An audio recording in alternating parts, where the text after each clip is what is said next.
Jemaat yang Tuhan kasihi di rumah masing-masing, sebelum kita mendengar firman Tuhan, mari kita bersatu dalam doa. Bapa di surga, terima kasih atas waktu ini yang Kau beri bagi kami. Kami akan mendengarkan kebenaran firman-Mu untuk menguatkan, mendukungkan iman percaya kami di tengah-tengah ancaman virus yang semakin gencar, yang tentu dapat memberikan dampak yang negatif dalam iman percaya kami kepada Engkau. Oleh karena itu kami meskipun ibadah di rumah masing-masing, tapi kami percaya tidak mengurangi rasa hormat dan kebanggaan kami kepada Engkau, Allah yang hidup. Oleh karena itu Tuhan, buka hati pikiran kami di rumah masing-masing untuk kami mendengarkan firman-Mu dari mimbar ini. Terpujilah Engkau Tuhan, dalam nama Yesus kami berdoa. Haleluya. Amin. Iman Tuhan yang terkasih dalam Yesus Kristus, pada minggu ini kita tentu beribadah di rumah kita masing-masing. Tetapi kita semua harus tentu percaya bahwa perbedaan tempat tidak mengurangi iman percaya kita, tidak mengurangi rasa kehadiran Tuhan dalam ibadah kita di rumah masing-masing. Situasi tentu membuat kita harus memiliki sikap yang bijak, yang tidak harus mengurangi nilai rohani kita di hadapan Tuhan. Karena situasi kondisi di mana virus corona sementara menunjukkan eksistensinya, sehingga dunia sementara digoncangkan oleh virus tersebut. Kita juga di kota Jayapura juga mengalami kegoncangan kehidupan rohani, iman percaya karena virus tersebut. Iman dan pengharapan kita dipertaruhkan dalam situasi seperti ini. Demikian juga virus membuat kita, apa kita terus konsistensi untuk percaya kepada Yesus Kristus atau tidak? Apa kita terus memiliki disiplin iman kepada Dia atau tidak? Atau kita berubah pikiran dan sikap dalam menyikapi bahaya virus tersebut? Nah, oleh karena itu sebagai orang yang percaya, kita harus bertanya apa yang harus kita lakukan dan bagaimana sikap kita sebagai orang yang percaya di tengah-tengah perkembangan virus yang mematikan ini. Tentu kita sebagai orang percaya tidak luput dari kegoncangan iman, rasa khawatir dan sebagainya. Tapi kita mau melihat dari dasar firman Tuhan kepada kita tentang bagaimana karya Tuhan di tengah-tengah kita sebagai orang yang berada di dalam ancaman mara bahaya. Oleh karena itu kita membaca firman Tuhan di hari Minggu ini di dalam Mazmur pasal 33. Ada beberapa pokok penting yang hendak kita melihat di sana terkait dengan situasi kondisi yang ada. Dan tema kita hari ini tidak terlepas dari tema umum kita yang terpampang di sini, yaitu pengakuan akan Yesus adalah Mesias anak Allah yang hidup seharusnya membuat saudara dan saya tidak perlu takut. Mazmur 33 ayat 1 sampai 22. Sebagai orang yang percaya, kita harus berusaha untuk mengerti, memahami secara baik dan benar tentang siapa Tuhan kita dan bagaimana firman-Nya yang Ia janjikan kepada kita orang percaya di tengah-tengah ancaman berbagai bentuk termasuk virus corona. Mengapa kita harus mengerti firman Tuhan dengan baik?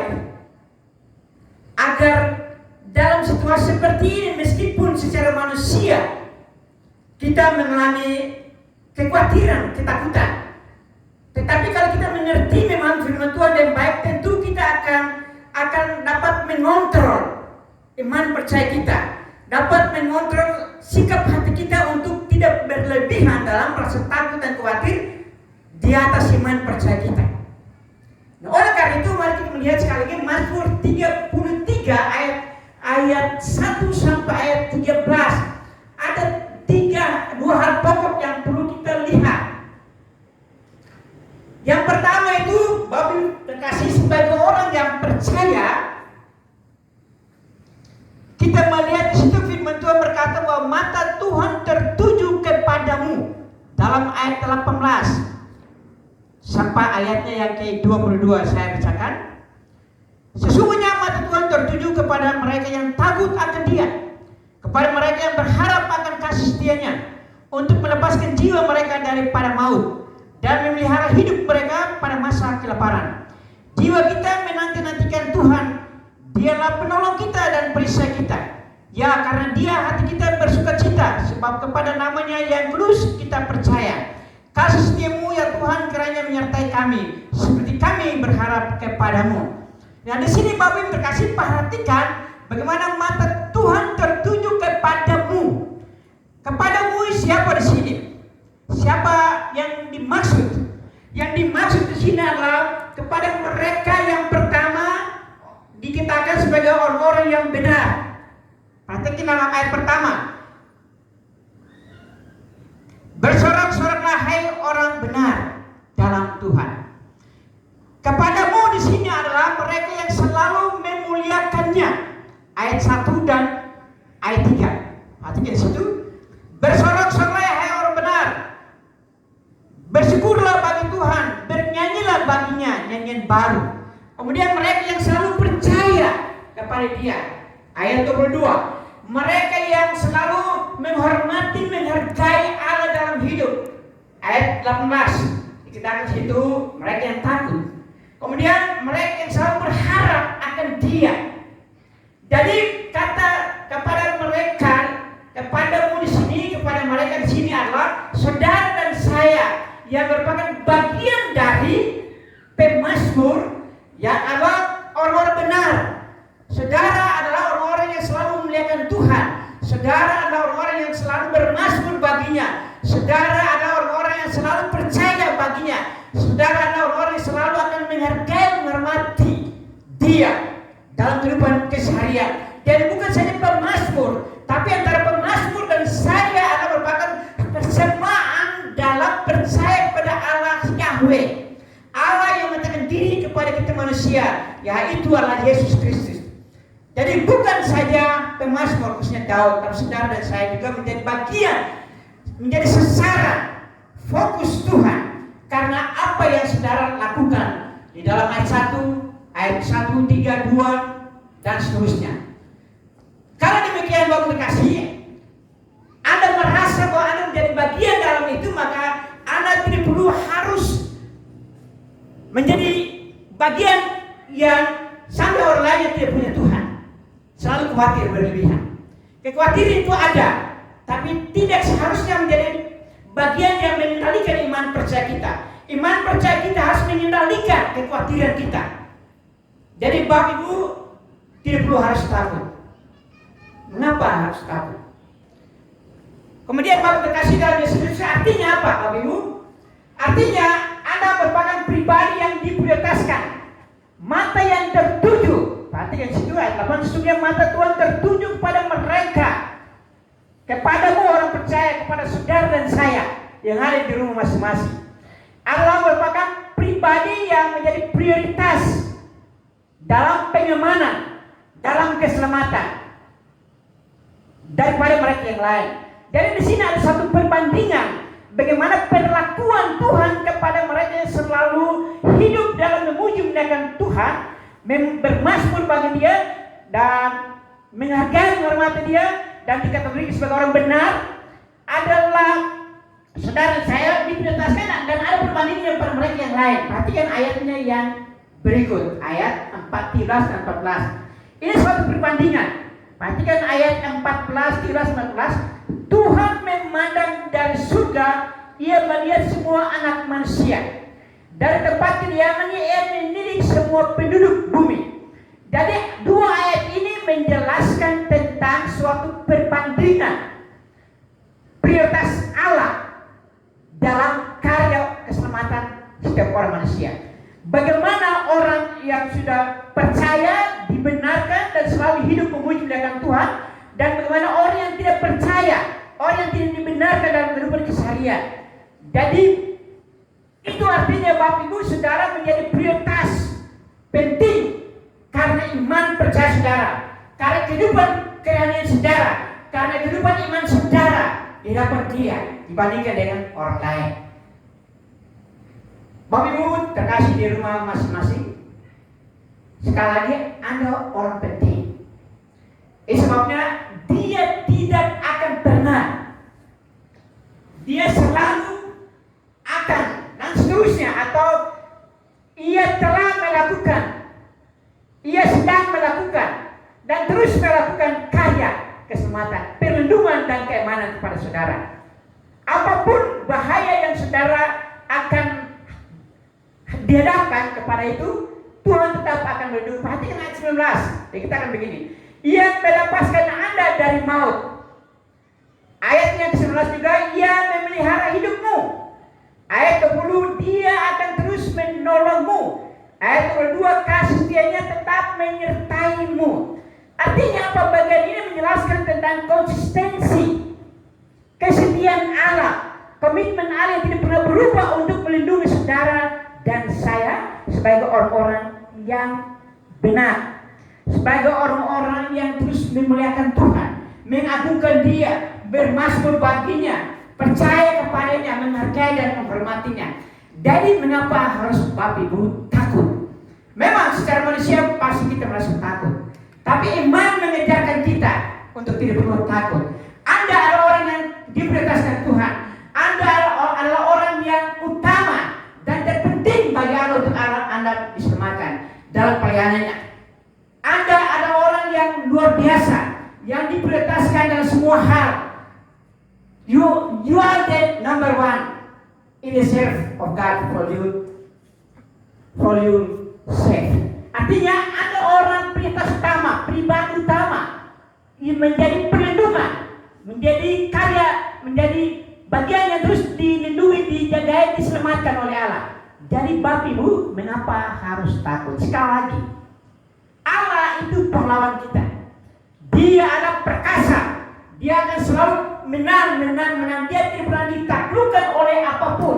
Dan itu artinya saudara yang sudah menjadi bagiannya tidak akan pernah juga Tuhan membiarkan Anda ditaklukkan oleh kekuatan kuasa apapun, termasuk corona. Perhatikan Yesaya pasal 3 ayat 17. Tuhan adalah pahlawan yang memberi kemenangan kepada setiap orang yang percaya. Saudara dan saya juga adalah orang-orang yang percaya. Kemudian Roma pasal 8 ayat 75 saya bacakan.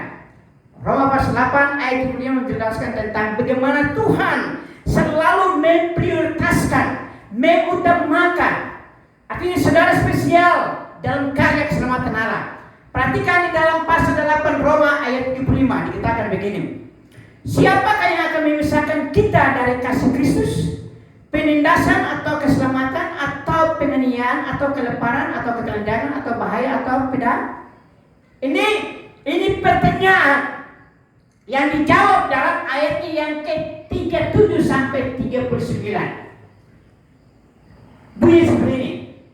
Tetapi dalam semua itu kita lebih daripada orang-orang yang menang oleh Dia yang telah mengasihi kita. Sebab aku yakin bahwa baik maut maupun baik hidup, malaikat-malaikat maupun pemerintah-pemerintah, baik yang ada sekarang maupun yang akan datang, atau kuasa-kuasa baik yang di atas maupun yang di bawah, maupun sesuatu maupun lain, tidak akan dapat memisahkan kita dari kasih Allah yang ada dalam Kristus Yesus. Jadi Allah atau Yahweh dalam dunia perjanjian lama itu juga adalah Dia juga adalah Yesus dalam dunia perjanjian baru, yang selalu akan melindungi dan menjaga. Dia tidak akan pernah membiarkan saudara untuk dirampok oleh apapun. Tidak akan pernah. Jadi bagaimana mungkin Bapak Ibu berada dalam situasi ketakutan yang berlebihan? Bagaimana mungkin saudara ada dalam situasi kondisi keraguan yang berlebihan? Bagaimana mungkin saudara harus ada dalam situasi kebimbangan yang berlebihan? Tidak perlu. Saudara punya Tuhan yang hidup. Saudara mempunyai Tuhan yang hidup, sekali lagi. Tuhan yang hidup, yang tidak pernah terlelap dalam menjaga saudara Bapak Ibu terkasih dalam Yesus Kristus. Anda mendapatkan semua bentuk karya keselamatan. Apapun bentuknya, bahkan dalam firman Tuhan terdapat ratusan bahkan ribuan ayat firman Tuhan yang menjelaskan tentang bagaimana Allah dalam berbagai bentuk untuk melindungi dan menjaga saudara dan saya sebagai orang yang percaya kepada Yesus Kristus. Oleh karena itu perhatikan sekali ini pasal yang sama, ayatnya yang ke-13 dan 14 itu. Mereka beda perlakuan Tuhan dengan Anda dan saya. Perhatikan, saya bandingkan sangat jelas sekali. Bapak Ibu di rumah masing-masing bandingkan ayat 13 dan 14 manusia secara umum. Kemudian ayat 18 tentang mereka secara khusus, yaitu mereka yang percaya. Perhatikan, saya bacakan sekali lagi. Sesungguhnya mata Tuhan tertuju kepada mereka yang takut akan Dia. Mereka ini siapa? Nah, kalau kita melihat dalam pasal ini, konteks ini banyak sekali. Mereka dikategorikan sekali lagi sebagai orang-orang benar. Saudara dan saya adalah orang benar karena beriman kepada Yesus Kristus yang adalah Yahweh sendiri yang menyempatkan diri kepada kita dalam dunia penyedia baru, yaitu Yesus Kristus. Kemudian mereka selalu memuji Tuhan, selalu dibenarkan, setelah dikuduskan selalu memuji Tuhan, selalu memuliakan Dia. Kemudian kehidupan keseharian di situ.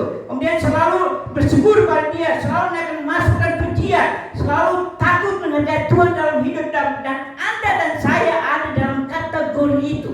Artinya sekali lagi, Anda adalah pribadi yang spesial di mata Tuhan dan tidak mungkin Dia membiarkan Anda ditaklukkan oleh kekuatan kuasa manapun untuk mencabut nyawa saudara.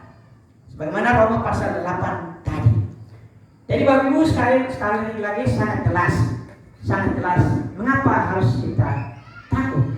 Anda tidak perlu takut karena punya Tuhan yang Maha Kuasa.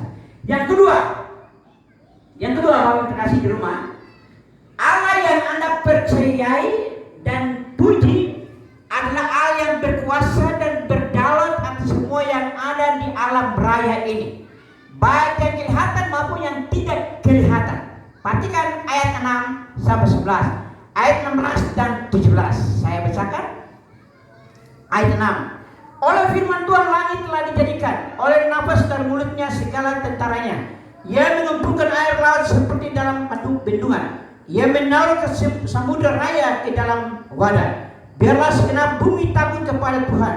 Biarlah semuanya penduduk dunia gentar terhadap Dia. Sebab Dia berfirman maka semuanya jadi, dan memberi perintah maka semuanya ada. Ayat 16 dan 17. Saya bacakan. Seorang raja tidak akan selamat oleh besarnya kuasa.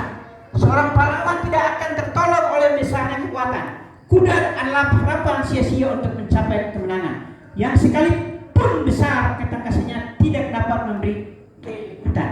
Nah, Bapak Ibu terkasih dalam Yesus Kristus, perhatikan ayat-ayat yang saya bacakan tadi. Bagian pertama berbicara tentang kedaulatan Allah. Artinya Allah bertata, mengatur, mengendalikan semua alam semesta, termasuk ancaman yang saudara dan saya diperhadapkan. Itu artinya Allah yang kita percaya itu Allah yang Maha Kuasa. Allah yang Maha Kuasa, sekali lagi, Allah yang mengendalikan semua alam semesta, termasuk saudara dan saya. Yang kedua, Bapak Ibu perhatikan situ, tidak ada jaminan kekuatan dunia ini untuk menyelamatkan kita. Yang menjadi jaminan bagi kita untuk diselamatkan adalah kuasa Tuhan, pribadi yang kita percaya. Perhatikan ayat 16 dan 17 itu suatu perbandingan tentang kekuatan kuasa untuk kemenangan. Jadi Bapak Ibu terkasih, meskipun kita luput, kita terhindar, kita dibawa keluar, dijauhkan dari berbagai bentuk ancaman termasuk corona, dan diselamatkan dari sisi fisik, bukan berarti karena cara yang kita lakukan cuci tangan, bukan berarti karena cara yang kita lakukan yaitu menghindarkan diri dari berbagai pergaulan, menyentuh ini dan itu, atau bukan karena kita tidak menaruh tangan, artinya mengikuti semua prosedur yang disampaikan oleh pemerintah dan kita diselamatkan dari itu bukan jaminan. Yang menjadi jaminan keselamatan kita terhindar dari ancaman sekarang yang kita dapat adalah karena kuasa kuasa Tuhan. Tidak ada jaminan apapun, meskipun sehebat apapun kekuatan kuasa yang dilakukan oleh pemimpin penguasa manusia tidak menjadi jaminan kemenangan.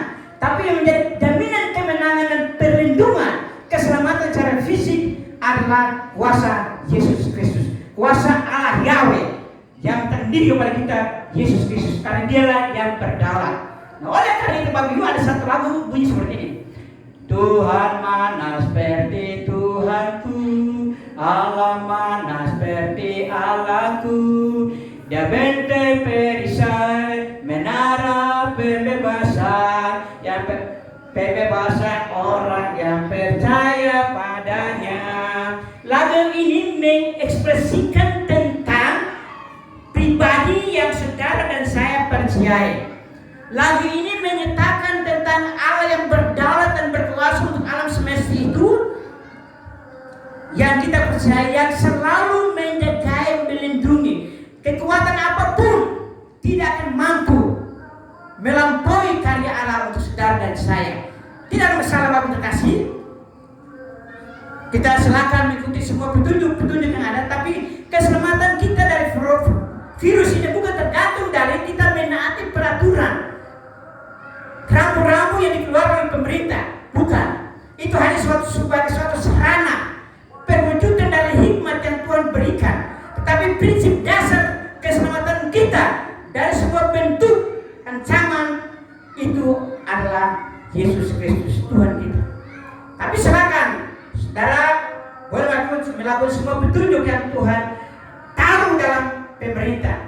Cuci tangan, menghindar diri, tidak boleh melakukan ini dan itu, tidak masalah. Tapi ingat, prinsip dasar adalah kita diselamatkan bukan karena ketaatan kita kepada petunjuk-petunjuk anjuran dari pemerintah, tapi prinsip dasar keselamatan kita, perlindungan kita, keimanan kita itu karena iman percaya kita kepada Allah yang konsisten melindungi dan menjagai. Itu prinsip dasarnya. Bapak terkasih di rumah masing-masing. Dalam realitas kehidupan sekarang ini, Bapak terkasih, sekali lagi, nyawa kita bukan hanya diunjuk tanduk corona, bukan. Keselamatan kita bukan bergantung pada virus corona, bukan.